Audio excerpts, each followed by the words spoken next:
Hi guys! Welcome back to my vlog, and today is March 27. That marks our official day 1 here in Australia. Ay! Wala pa. Dito pa lang kami sa Hong Kong. Guys, nandito nga pala kami sa Hong Kong ngayon ni Kalia, and we arrived here nung March 26 na madaling araw. Kaya nasabi kong, ito yung official na day 1 namin dito. Kasi diba, when you arrive, parang considered siya na day 0, and din yung kinabukasan yung magiging pinaka-day 1 nyo. We'll be staying here for 14 days. So, ganun naman yung usual na stay namin every time na pumupunta kami dito. Siyempre, para makapag-bond na rin with Jermaine. Ayun guys, sinusulit lang namin yung mga araw na pwede pa kami mag-vacation together and mag-bond as family. Hindi naman lingid sa kaalaman na magmamigrate na kami sa Australia. And si Jermaine kasi mauuna siya doon to settle everything para pagpunta namin kahit papano, may matutuluyan na kami. Sana nga makahanap siya ng apartment. Pero all goods naman kasi may generous siyang friend na nag-offer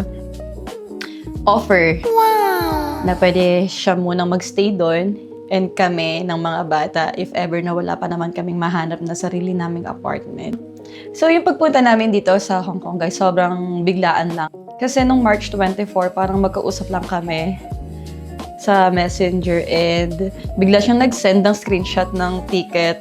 Tapos niloloko niya ako na pagbakasyonin daw muna yung mga bata sa Laguna and pumunta na daw muna ako dito sa Hong Kong kasi mag-Holy Week naman. Pag-decide ko na isama ko na lang din si Kalia dito kasi parang last year pa yung huling punta niya dito and nagagalit na kasi siya, guys.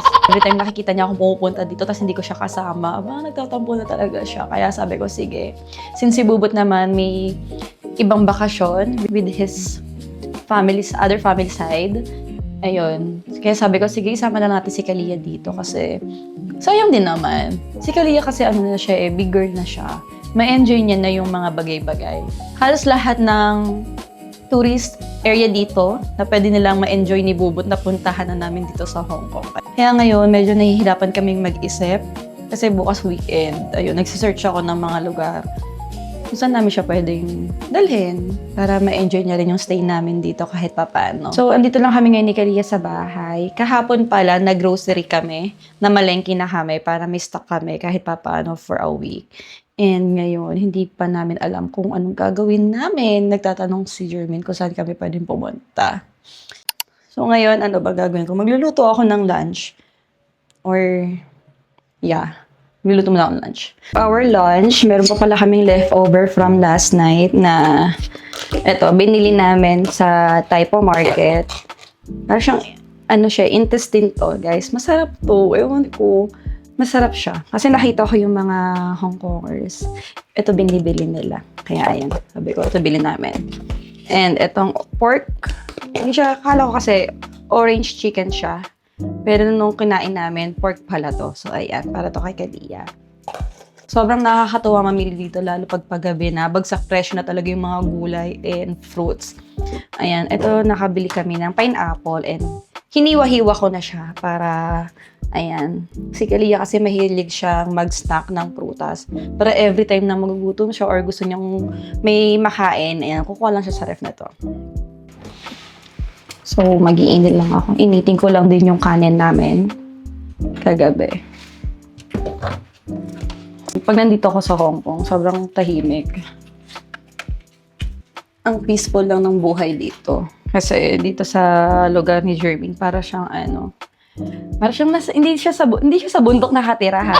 Pero na-imagine nyo ba, nakita nyo ba yung ibang part ng Hong Kong bukod sa sa Mongkok? Kasi malawak kasi yung Hong Kong, guys. So, nandito siya sa area na parang village type kung tatawagin. Kasi before, yung apartment niya, parang high-rise condominium kung tawagin sa Pilipinas. Alam niyo, matataas na building. Ganun kasi yung mga bahay dito. Mostly ng bahay sa Hong Kong talaga yung mga nasa building nakatira. And si Jermaine hindi na siya doon nakatira. Parang siyang village type. Ang hirap i-explain pero dito, maraming puno, gano'n. Tapos, alam mo yung mga parang may mga mountain. Presko, sariwa yung hangin, and everything.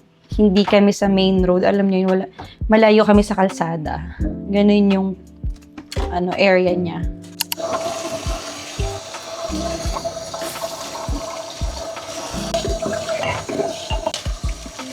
Hi,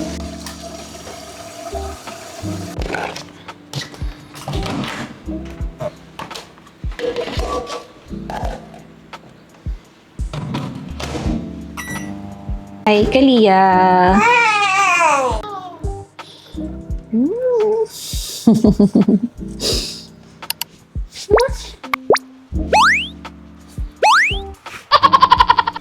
Dress ko pala na to, hindi sa akin to. Sa sister-in-law ko to. Ayan. Nadala ko siya dito. Hindi kasi, nung nagbakasyon sila sa Laguna, doon may luggage yung mga bata. Siyempre, niligpit ko yung maleta. Pagtingin ko, sabi ko, ba may bagong dress si Kalia? So, pagtingin ko, ang haba. Hindi sa kanya to. Napasama lang to. Pero ayan, sinuot ko na. Pera muna, ha? Ibabalik ko rin sa'yo.